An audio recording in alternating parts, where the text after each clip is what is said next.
Cinema screen ప్లేలో incident అంటే ఒక సంఘటన చాలా ఇంపార్టెంట్. ఆ సంఘటన యొక్క రియాక్షన్ గా వచ్చేవే రకరకాల సీన్స్.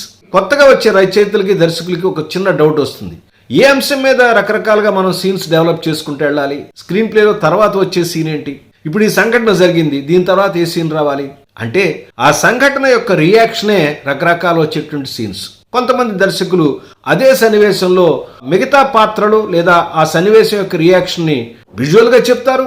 కొన్ని సందర్భాల్లో పాత్రల యొక్క డైలాగ్స్ రూపంలో చెప్తారు. అలా కాకుండా ఆ ఇన్సిడెంట్ కి అంటే ఆ యాక్షన్ కి సంబంధించిన రియాక్షన్ సంబంధించిన సీన్లు తర్వాత గనక తయారు చేసినట్టయితే ఆ స్క్రీన్ ప్లే అద్భుతంగా ఉంటుంది. సినిమా స్క్రీన్ ప్లేలో యాక్షన్ ఎంత ఇంపార్టెంటో దాని రియాక్షన్ కూడా అంతే ఇంపార్టెంట్. ఈ అంశాన్ని తెలియజేస్తూ శంకరాభరణం సినిమాలో కె విశ్వనాథ్ గారు ఎలా ఉపయోగించారు అనేది ఒక చిన్న ఎపిసోడ్ గా చేశాను.